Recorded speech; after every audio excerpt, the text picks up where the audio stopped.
Ezequiel 18, versículos 1 en adelante, y esto es lo que dice las Sagradas Escrituras. Entonces vino a mí la palabra del Señor.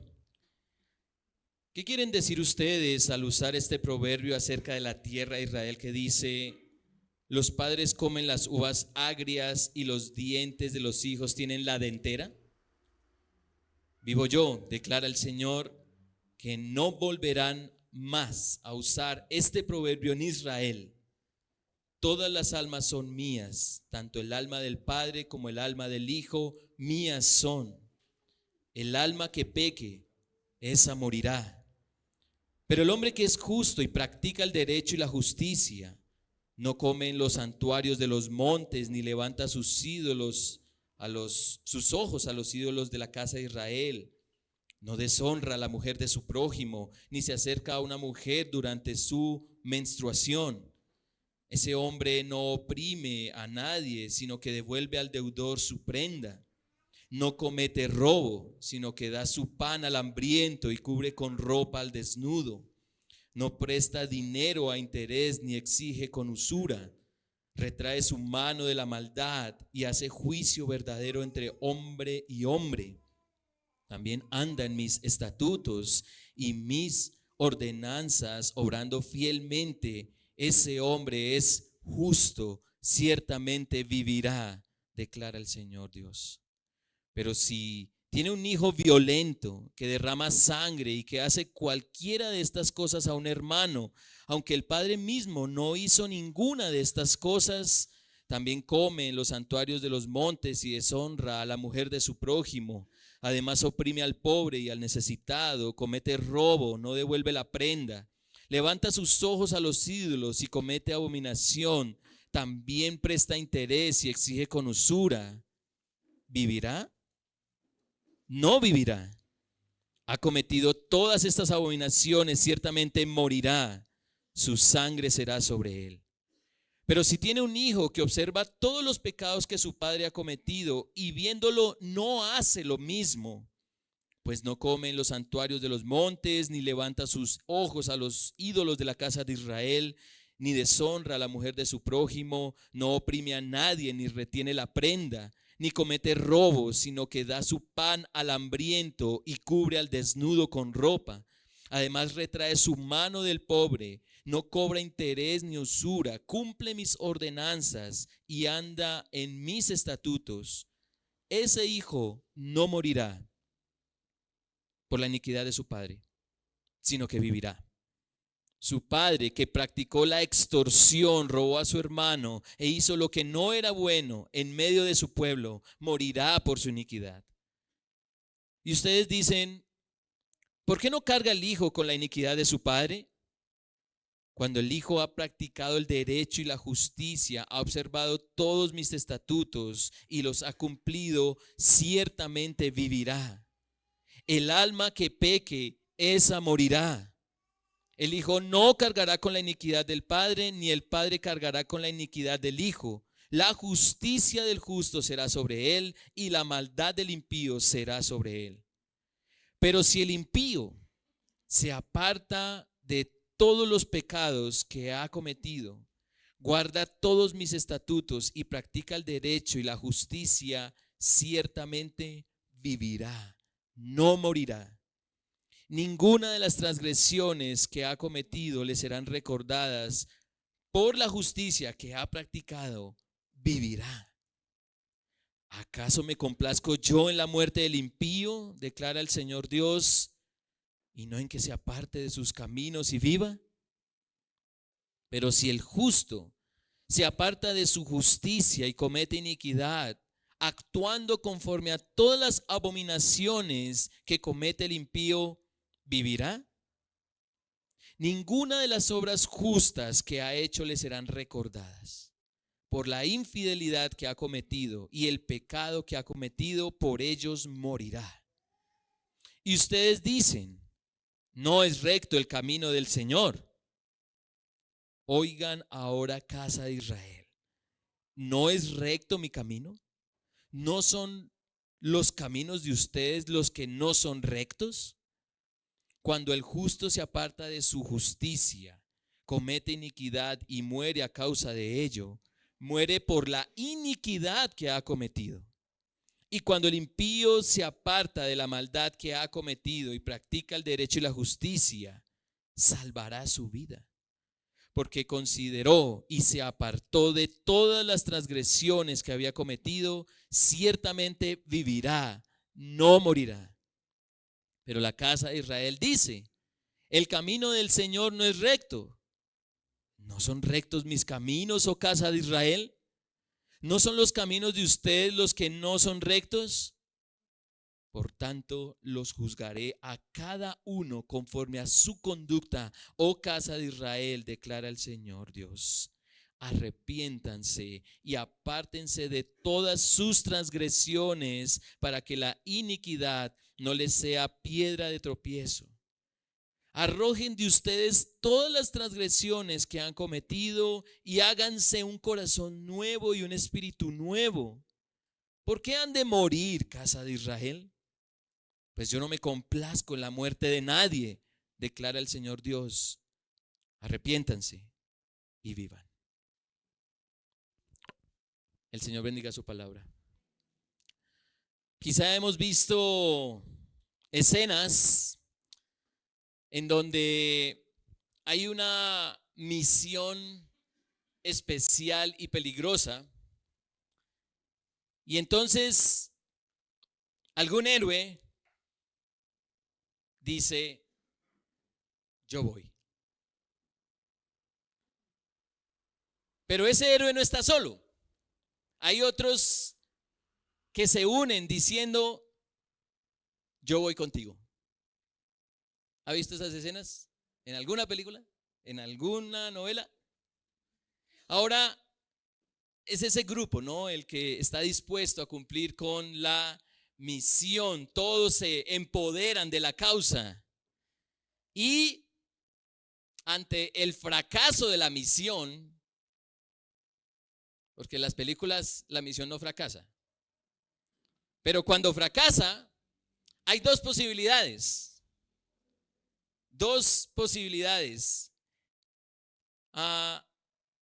Que todos asuman la responsabilidad, o que el héroe sea acusado por la derrota.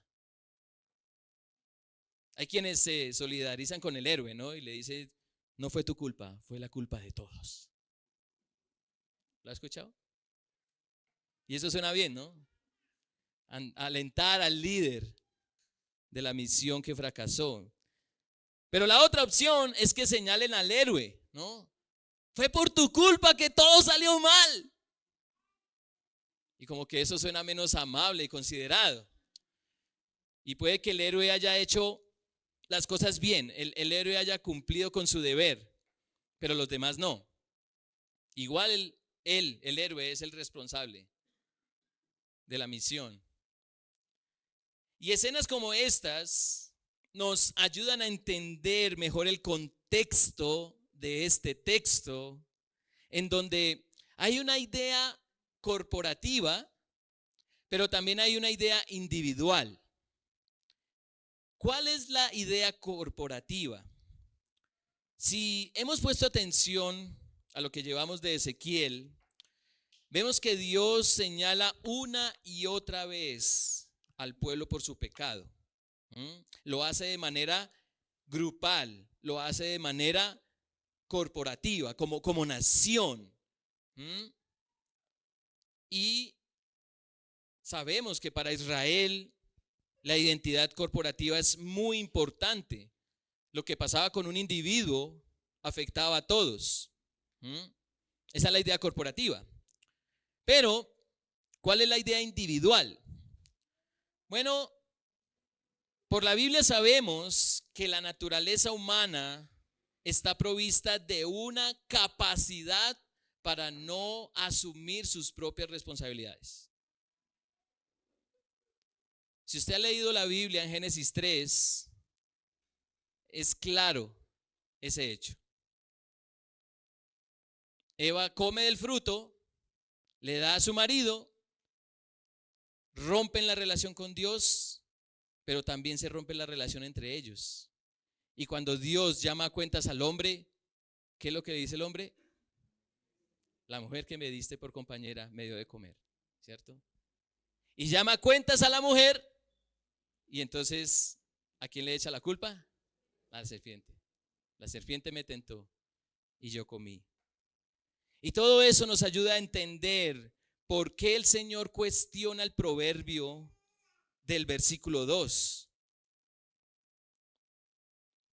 Él pregunta en el versículo 2, ahí en Ezequiel 18, ¿qué quieren decir ustedes al usar este proverbio acerca de la tierra de Israel que dice, los padres comen las uvas agrias y los dientes de los hijos tienen la dentera? Ese proverbio recoge la mentalidad israelita de que lo que hagan los unos afecta a los otros, pero también lo que hagan los unos es responsabilidad de los otros. Entonces, lo que hagan los padres resulta en los hijos, pero también los padres son culpables de que los hijos sean así. Tiene esa doble carga. Hoy, esta semana me topé con algo hermoso. Cuando estábamos leyendo este texto con mis hijas y mi esposa, lo estábamos haciendo a la luz de una buena taza de chocolate. Una chocolate caliente, delicioso, ¿sí? Y estaba bien caliente el chocolate. Y para ilustrarles a mis hijas esto, les dije, niñas, imagínense que yo me estoy tomando este chocolate que está hirviendo y me tome ese sorbo y resulta que son ustedes las que se queman.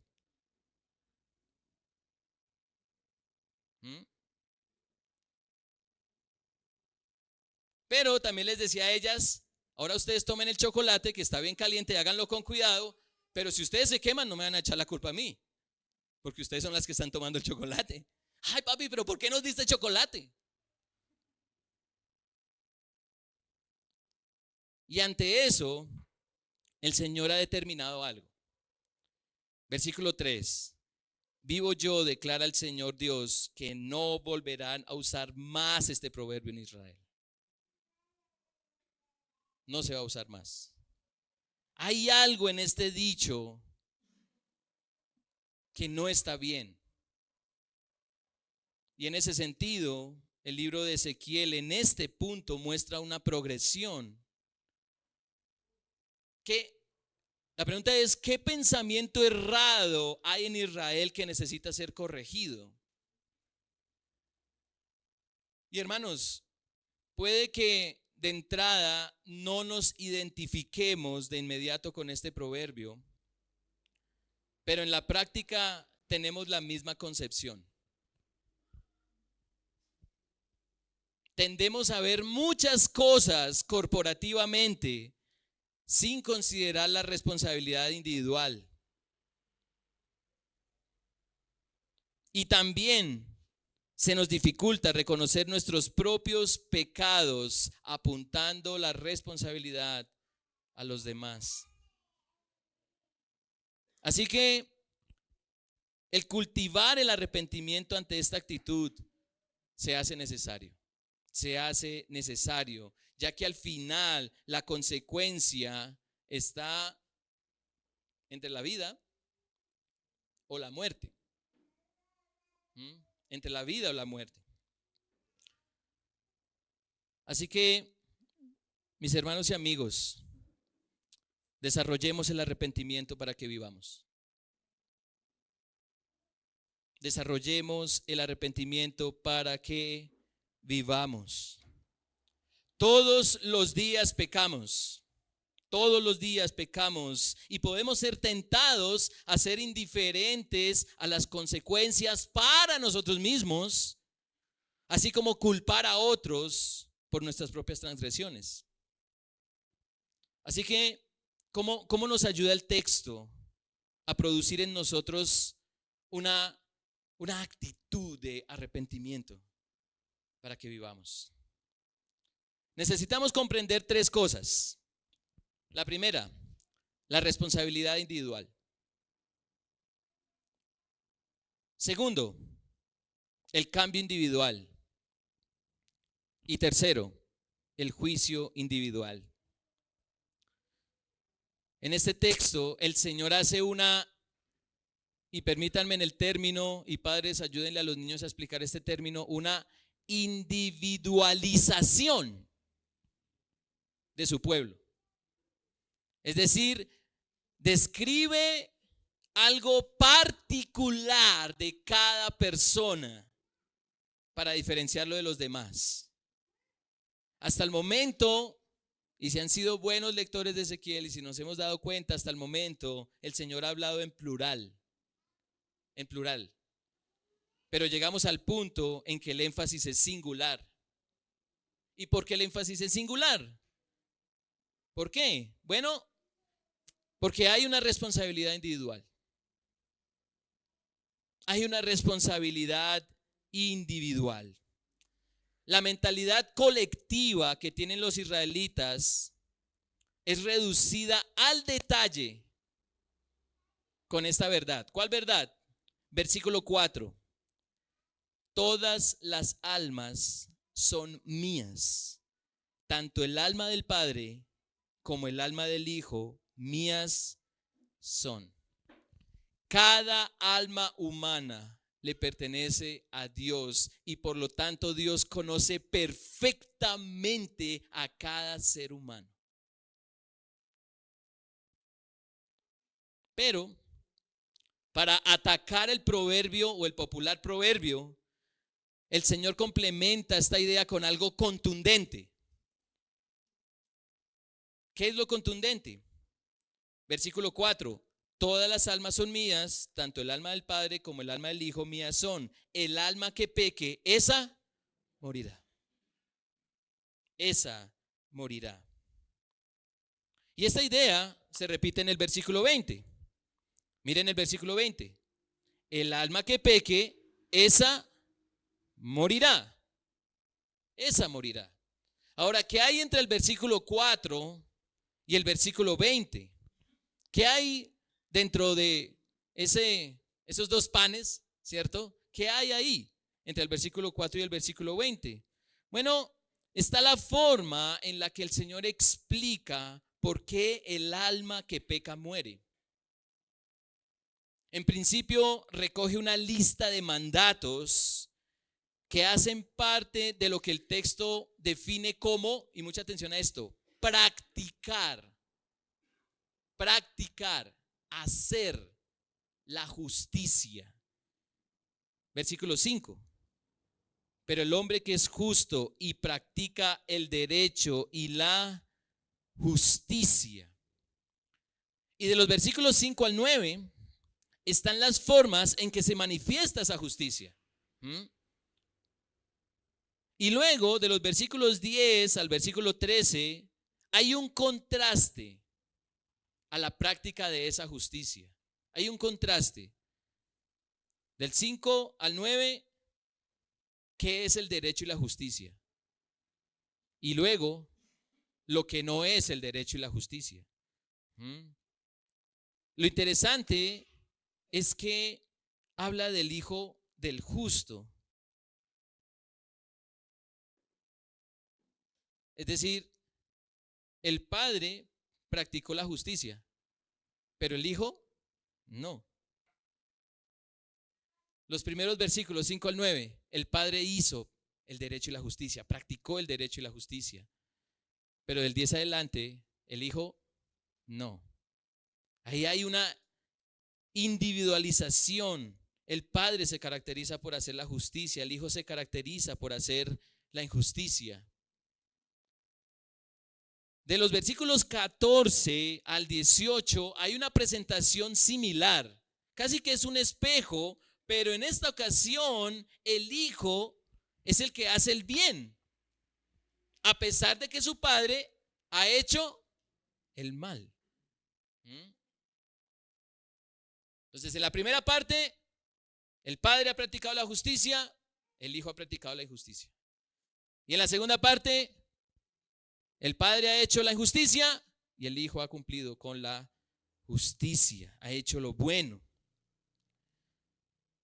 Después de toda esa descripción, y miren lo interesante, hermanos y amigos, el Señor muestra en este texto cómo el pueblo trata de justificar sus acciones y la aparente injusticia de Dios. Versículo 19. Y ustedes dicen, ¿por qué no carga el hijo con la iniquidad de su padre? Cuando el hijo ha practicado el derecho y la justicia, ha observado todos mis estatutos y las ha cumplido, ciertamente vivirá. Esa es la respuesta de Dios. ¿Cuál es el pensamiento del pueblo? ¿Por qué no carga el hijo con la iniquidad de su padre? Pero ¿cuál es el pensamiento de Dios? Si el hijo ha practicado el derecho y la justicia, ha observado todos mis estatutos y los ha cumplido, ciertamente vivirá. Versículo 20, el alma que peque, esa morirá. El hijo no cargará con la iniquidad del padre, ni el padre cargará con la iniquidad del hijo. La justicia del justo será sobre él y la maldad del impío será sobre él. El pueblo de Israel tiene tan aferrada esa identidad corporativa que no concibe una responsabilidad individual. Para el Israel del tiempo de Ezequiel, lo que estaban padeciendo, todo ese cautiverio, lo que estaban padeciendo era culpa de sus antepasados. Pero ¿cuál es la lógica divina? El alma que peque, esa morirá. Esa morirá. Aquí en nuestra nación tenemos un ejemplo muy cercano. Cada vez que entra un gobierno de turno, todo lo que está mal, ¿quién lo hizo mal? El anterior, ¿cierto? El anterior. Bien, lo anterior. Para aquel que tiene cada alma humana en sus manos, no hay discriminación ni favoritismos.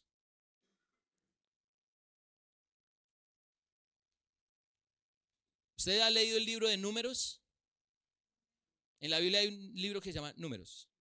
Es el tercero, ¿sí? Y usted lee ese libro, el cuarto, gracias. Y ustedes leen ese libro y hay algo tremendamente triste.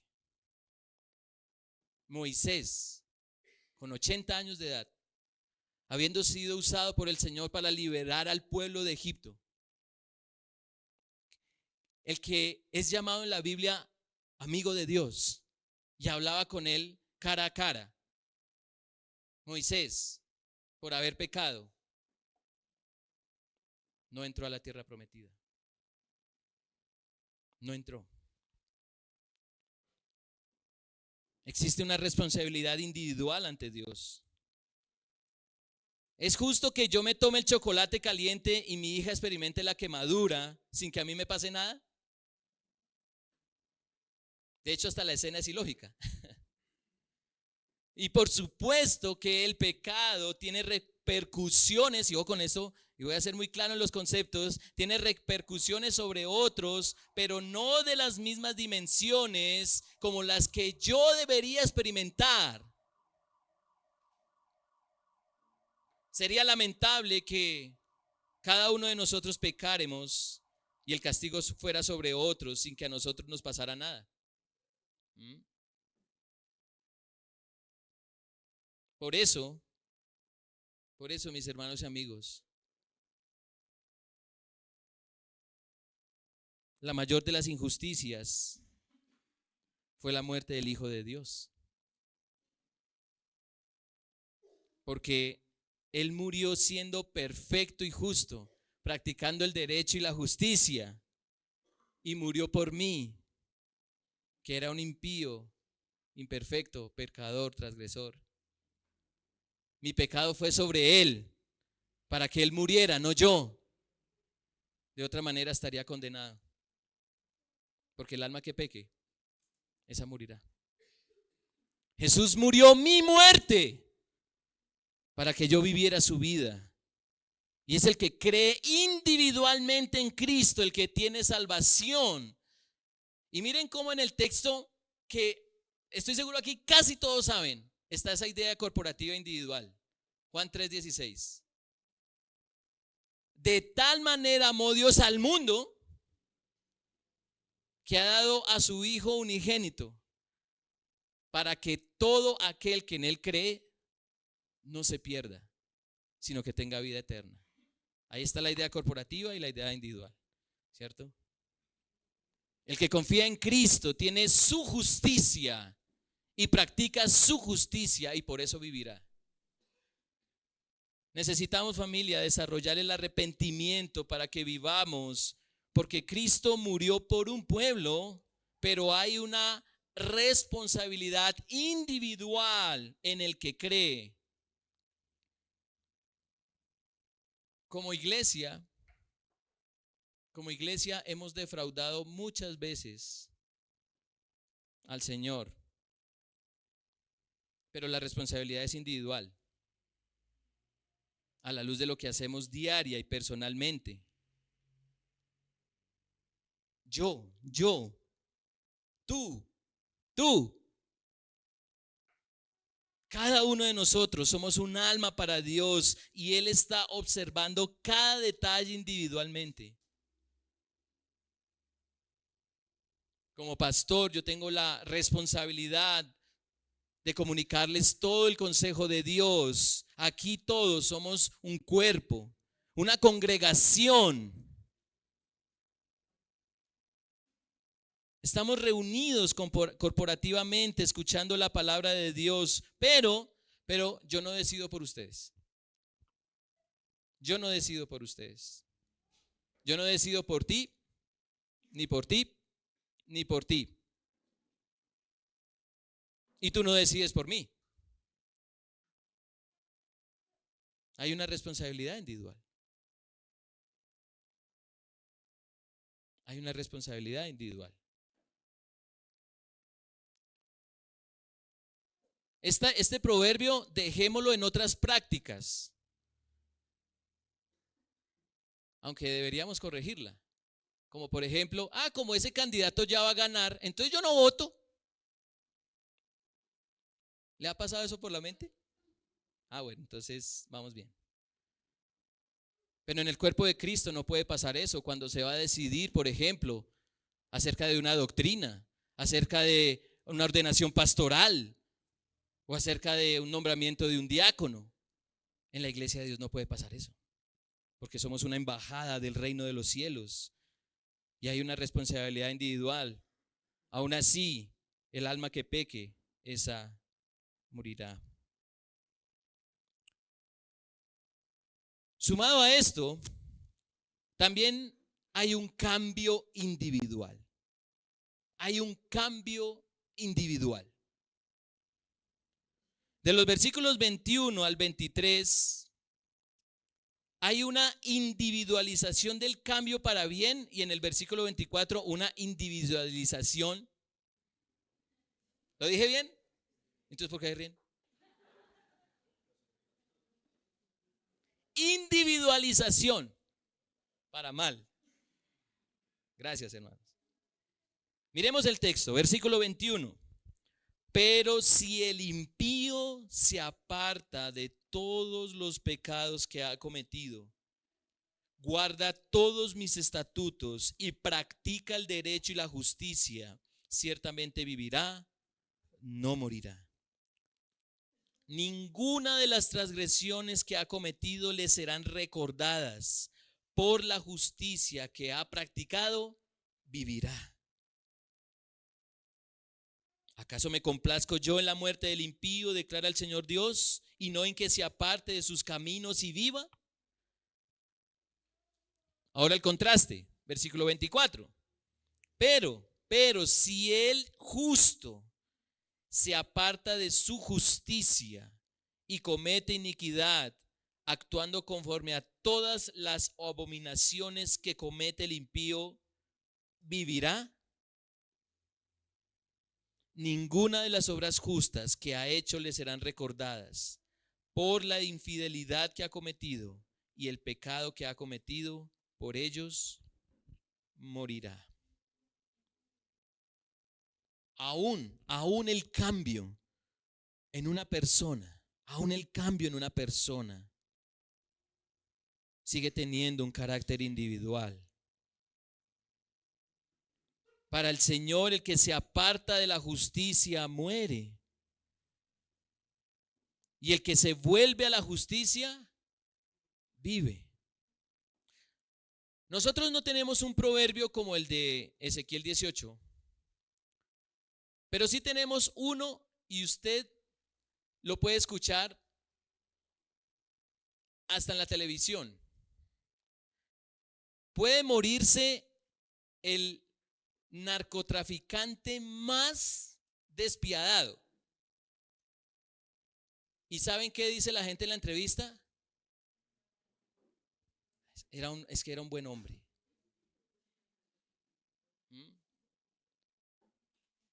Póngale cuidado a las noticias, si es que ve noticias, ¿sí?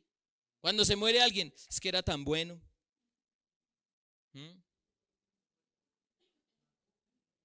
Hizo de todo, ¿cierto? Pero fue un buen hombre.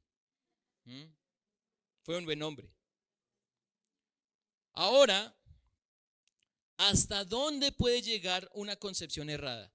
¿Hasta dónde? Miren el versículo 25. Ustedes dicen, el Señor le dice, ustedes dicen, Israel, no es recto el camino del Señor. Oigan ahora, casa de Israel, ¿no es recto mi camino? ¿No son los caminos de ustedes los que no son rectos?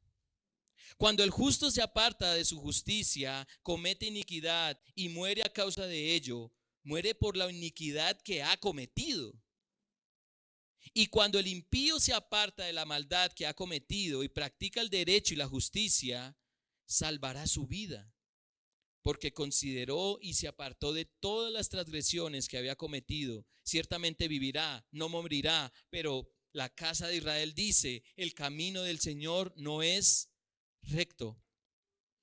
¿No son rectos mis caminos, oh casa de Israel? ¿No son los caminos de ustedes los que no son rectos? Ahora el Dios Todopoderoso, santo y justo, es puesto en el banquillo de los acusados. ¿Quién tiene la razón? ¿Quién tiene la razón? ¿Por qué Israel llegó a experimentar el cautiverio? Porque los dioses que llegaron a adorar en el momento en que Ezequiel y otros profetizaron, esos ídolos que ellos adoraron no respondieron. No respondieron. Porque eran ídolos muertos. Si yo peco, ¿tiene el Señor la culpa de las consecuencias? Muchas veces, yo creo que, cierto, padres, muchas veces le hemos tenido que decir a nuestros chicos, no te acerques a la estufa, te puedes quemar. A ver, ay, sí me quemé.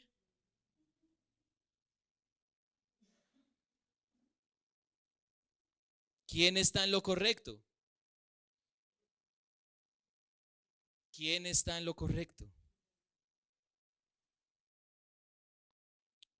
Vayan un momento a Mateo capítulo 16.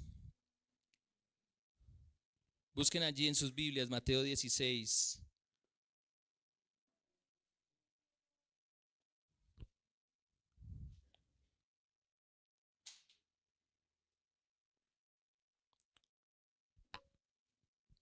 Y en Mateo 16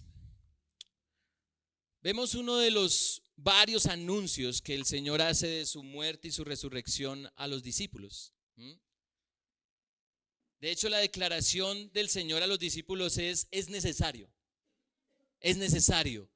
que el Hijo del Hombre muera, sea crucificado en manos de pecadores y que resucite al tercer día. Y entonces ¿Qué pasa en el versículo 22? Tomando aparte a Jesús, Pedro lo reprendió. Hay otras versiones que son más amables, ¿sí? Le reconvino a Jesús, ¿sí? No lo permita Dios. Eso nunca te acontezca, Señor. Dios tiene que estar mal. Pero ¿quién estaba mal? Y por eso la intensidad de las palabras en el versículo 23, ¿no? Pero volviéndose él, Jesús, dijo a Pedro: quítate de mí, Satanás. Me eres piedra de tropiezo, porque no estás pensando en las cosas de Dios, sino en la de los hombres. El buen Pedro, tratando de impedir la voluntad de Dios, de impedir nuestra salvación.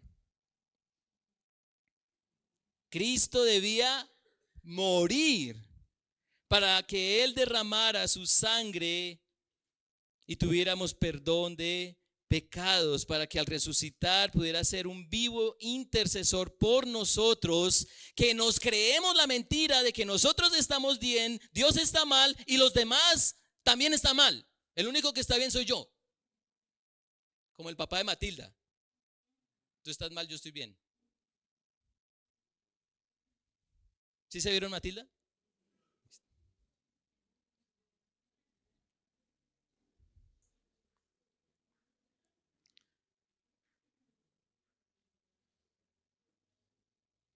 Necesitamos, familia, desarrollar el arrepentimiento para que vivamos, porque son muchos los momentos en que dejamos de practicar la justicia que caracteriza a nuestro Señor.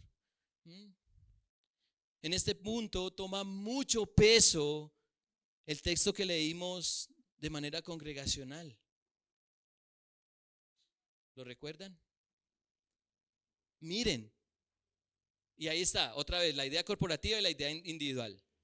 Miren, observen, revisen si hay alguno entre ustedes que tiene corazón malo de incredulidad para apartarse del Dios vivo. ¿Lo recuerda? ¿No lo recuerda? Vayan a Hebreos 3. Búsquelo. Ábralo. Póngale ahí una nota. Busque Hebreos capítulo 3.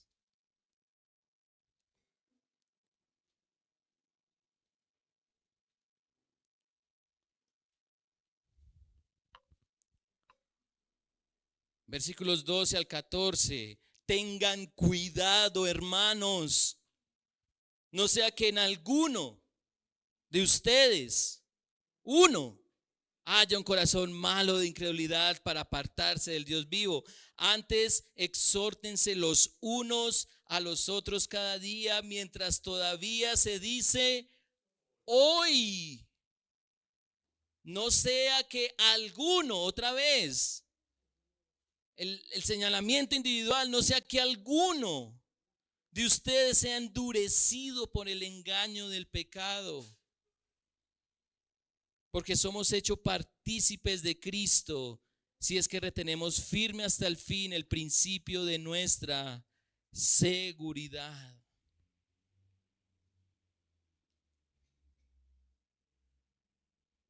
La responsabilidad es individual.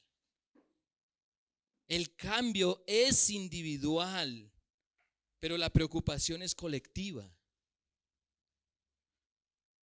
Como hemos enseñado en repetidas ocasiones, la membresía no es un estatus, es un oficio. Los miembros de esta iglesia no somos la élite espiritual de este lugar. Los miembros de esta iglesia somos pecadores redimidos por la sangre de Jesucristo, que velamos porque cada creyente individualmente y que compone la iglesia del Señor, recuerde, el alma que peque, esa morirá.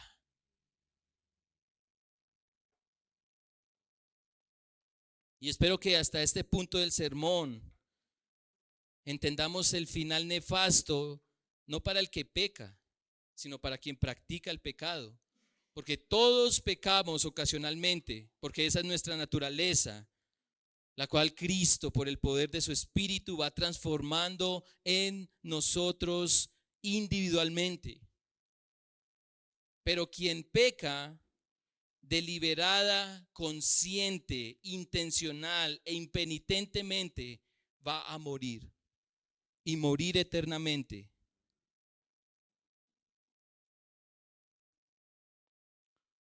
El anhelo de cada cristiano que compone familia fiel debe ser que cada verdadero creyente sea como el individuo de los versículos 21 y 22, y vuelvan allí a Ezequiel 18. El anhelo de todos quienes componemos esta iglesia es que cada cristiano, cada hijo de Dios, cada miembro de esta iglesia sea como el individuo de los versículos 21 y 22. Pero si el impío se aparta de todos los pecados que ha cometido, guarda todos mis estatutos y practica el derecho y la justicia, ciertamente vivirá, no morirá. Ninguna de las transgresiones que ha cometido le serán recordadas. Por la justicia que ha practicado, vivirá. Hay una responsabilidad individual, hay un cambio individual y finalmente hay un juicio individual. Todo el texto, si ustedes se pudieron dar cuenta, todo Ezequiel 18 está permeado por la idea de juicio. Si el padre peca, él es el que muere.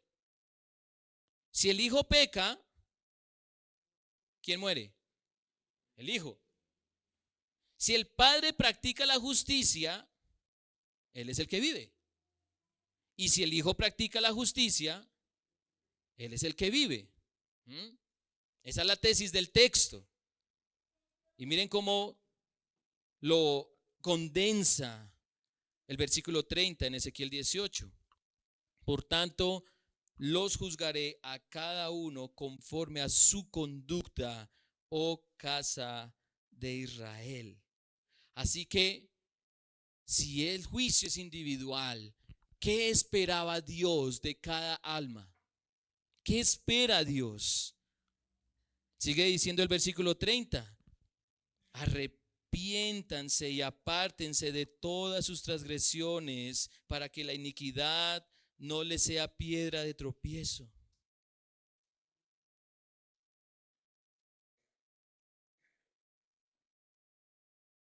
Mis hermanos y amigos,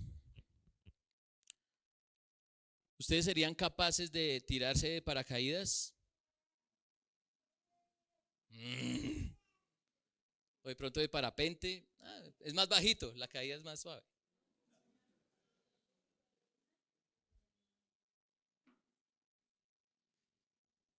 Creo que la mayoría aquí no haríamos eso, ¿cierto? La mayoría. Yo no lo haría. Yo no lo haría, ¿sí? Nos falta osadía para hacer cosas como esas. Lo interesante es que no somos osados para pecar cuando sabemos que la paga del pecado es la muerte.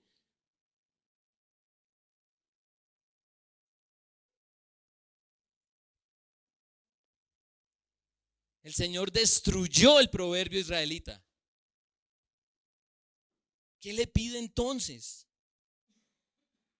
Versículo 31, arrojen de ustedes todas las transgresiones que han cometido y háganse un corazón nuevo y un espíritu nuevo. ¿Por qué han de morir, casa de Israel?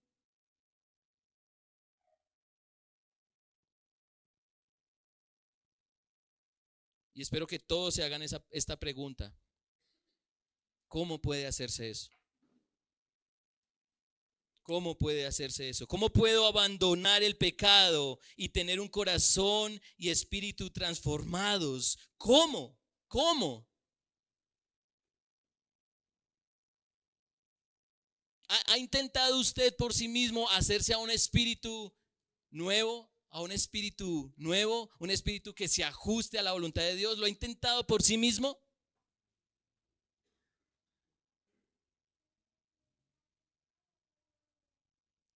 Si lo intenta, va a fracasar. Así que haga algo que usted sí puede hacer, y es pedir. Pida. Y por eso leímos el Salmo 51. Señor, Señor, pon en mí un corazón nuevo. Renueva en mí un espíritu nuevo.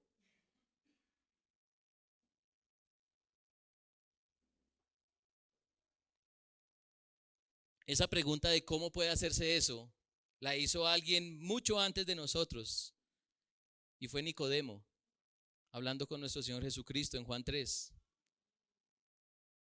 ¿Cómo puedo nacer de nuevo? ¿Cómo puedo tener un corazón y espíritu nuevos que odien el pecado y amen con todas las fuerzas a Dios? ¿Cómo? ¿Quieres saber cómo? Vaya a Juan 3, busque Juan 3 y allá subraye una bolita. ¿Cómo? Juan 3, versículos 14 y 15. Y como Moisés levantó la serpiente en el desierto, así es necesario que sea levantado el Hijo del Hombre, para que todo aquel que en él cree tenga en él vida eterna. Mi hermano, mi hermana, ¿confías en Jesús? ¿Confías en Jesús? ¿Crees que Él puede hacer de ti lo que jamás serías por ti mismo? ¿Crees que Él puede producir en ti lo que jamás podrías producir por ti mismo?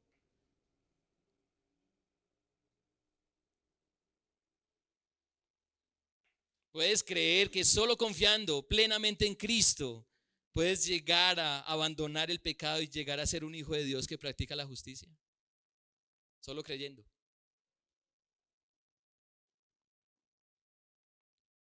Solo Jesús librará de la ira de Dios a aquel que cree en Él, porque el alma que peque, esa morirá.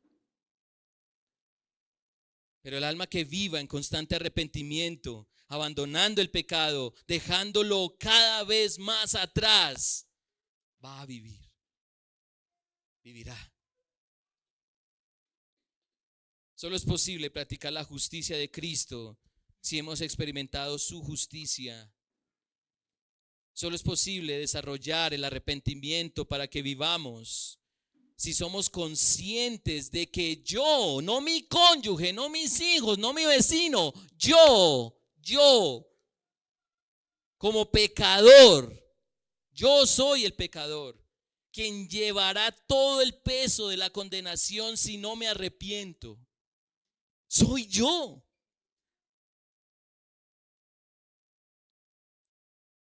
Pero mi Dios ha enviado a su Hijo. ¿Por qué? Porque, versículo 32 de Ezequiel 18,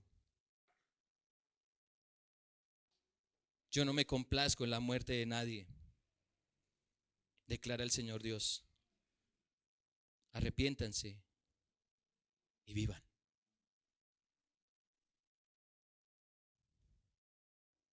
Dios sacia su ira hacia el pecador, pero cada cristiano es una muestra. Cada creyente, cada hijo de Dios es una muestra de que Dios no quiere su muerte. al salvarme, Dios ha dicho: no quiero que mueras, Cristian, quiero que vivas. Y si hoy estás escuchando este mensaje, Dios te está diciendo: arrepiéntete, pues no quiero tu muerte, quiero que vivas. Y cada vez que predicamos el evangelio a alguien, Dios le está diciendo a ese oyente: arrepiéntete, pues no quiero tu muerte, quiero que vivas.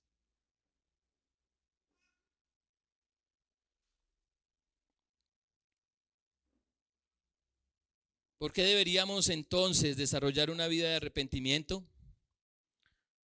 Porque hay una responsabilidad individual, hay un cambio individual y hay un juicio individual. Ante los conflictos que tenemos como cónyuges, el Señor no me pregunta: ¿por qué tu esposa no se arrepiente? Sino: ¿por qué tú no te has arrepentido? Ante los problemas que tenemos entre hermanos, eso pasa en otro país, ¿no? El Señor no me pregunta: ¿por qué tu hermano no ha dejado el pecado? Sino: ¿por qué tú no has dejado el tuyo? Ante la rebeldía de nuestros hijos, el Señor no me pregunta: ¿por qué tu hija no ha dejado su pecado? Sino: ¿por qué tú no has trabajado en el suyo? ¿Por qué no le has mostrado a Cristo?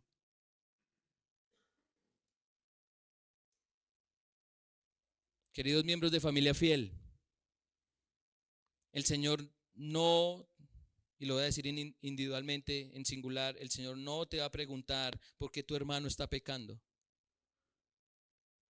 sino que te va a preguntar: ¿qué estás haciendo para que no peque y viva? Tú individualmente estás exhortando a tu hermano, a tu hermana. ¿Estás procurando con diligencia velar por el corazón de tu hermano, de tu hermana? ¿Estás estimulando su vida al arrepentimiento? Y yo estoy abrazando con lágrimas y gratitud el llamado de mis hermanos al arrepentimiento. Solo el que quiere vivir lo hará. Abrazará la exhortación llena de la palabra de Dios, llena de vida.